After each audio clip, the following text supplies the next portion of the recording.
there's another news breaking story that just came out this week, which was about gentleman Ledell Lee, who was basically lethal injection via death row, and now it's coming out that the DNA on the murder weapon is not his. And just in doing some research, preparing to talk to you, came across some real interesting stats. I didn't really realize the level of racial disparity when it comes to the death penalty, and I didn't even realize that 1 in every 9 people that lives are terminated via death penalty are later exonerated. That just seems like a ridiculously high number. Yeah. If I just think about anything else, if 1 out of 9, that's what 12% basically, right, somewhere around that. If 12% of flights one day, had problems and didn't make it to the destination, we would shut down the whole airline industry. Right. 12% of cars had a defect that made someone get in an accident.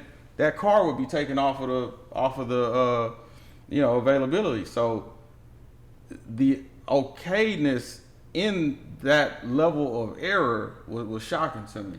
Yeah, but I mean, you have to look at who's dying, right? It's not, it's people who look like me and you, right? It's people who look like me and you in the criminal justice system. Take the opioid epidemic. We know what that is now because it's not me and you dealing with it.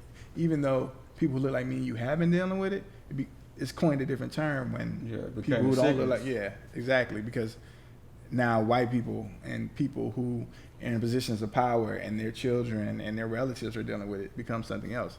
So it's really, you got to look at who's dying.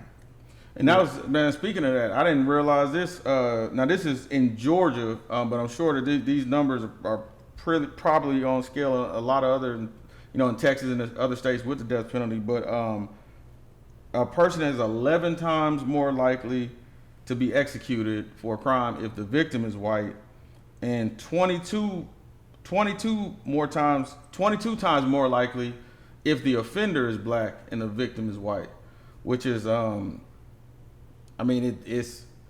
it's crazy. I mean, just going from the amount of what we make up just population wise in America compared to being 42% of death row terminations, and then also just this rate of receiving it based on the victim, just a stat that seems like we really haven't made any progress. You think about civil rights, a lot of the things that we touch on the show, if anything, seems like this area has gotten worse.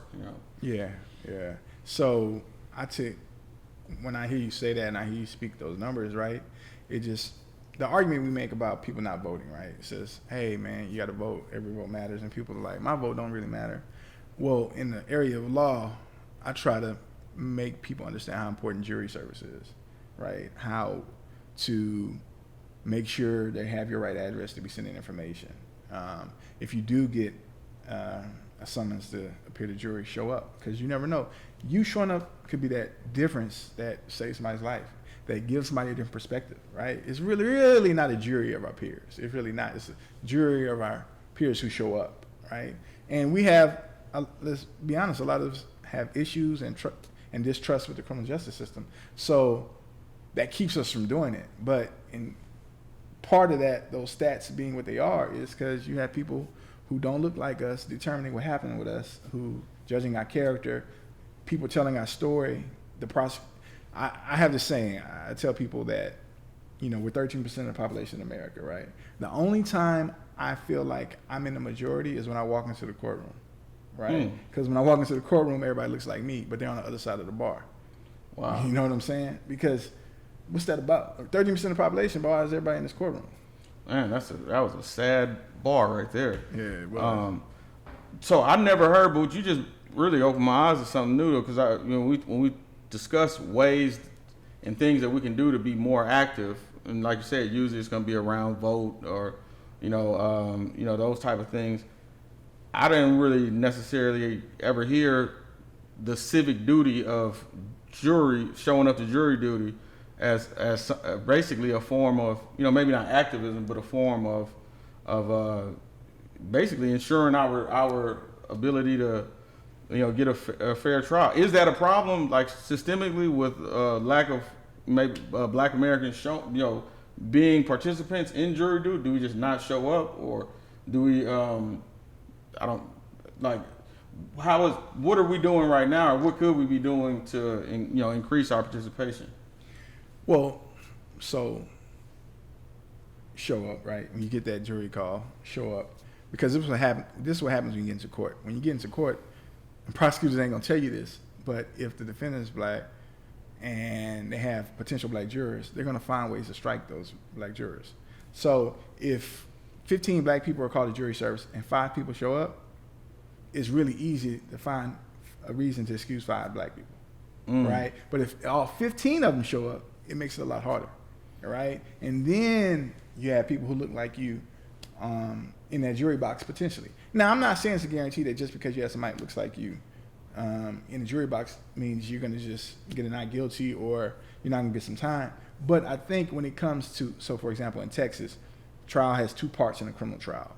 There's guilt and innocence, and then there's punishment, right? Mm-hmm. So if somebody's found guilty, then we proceed to punishment. And the jury, a lot of times, if it's elected to, decides that punishment.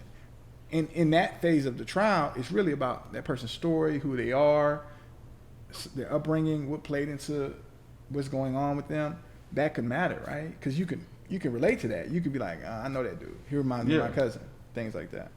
No, that makes a lot of sense, because if it came down to like sentencing, I feel like a Black man, and the story came out, and I heard some things in his story, I could have a certain level of compassion, because I'm like, okay, man, that guy really had a, versus if it was somebody, if I was listening to be honest, if I was listening to a Cambodian man's story, I wouldn't know his struggle. Can't really relate. So now that makes a lot of sense, man. Well, hey, man, this is just the beginning of our latest contributor, GHH. We building. Hey, we building. Y'all doing big things. No, we building the 73 win Warriors over here, man. We already had Steph. We already had Steph, and Clay, but now we bringing in KG. So you're not trying to have a championship. Draymond. Well, we already got 2 rings. Okay. Yeah, I'll try not to get a tech in the final. Man. Well, hey, man, appreciate it, man. Look forward to building with you more on the show, man. Hey, thank y'all for having me. I appreciate y'all. If you're watching this on YouTube, man, hey, y'all, hit the subscribe button, hit the like button. This is Gentleman's History Hour.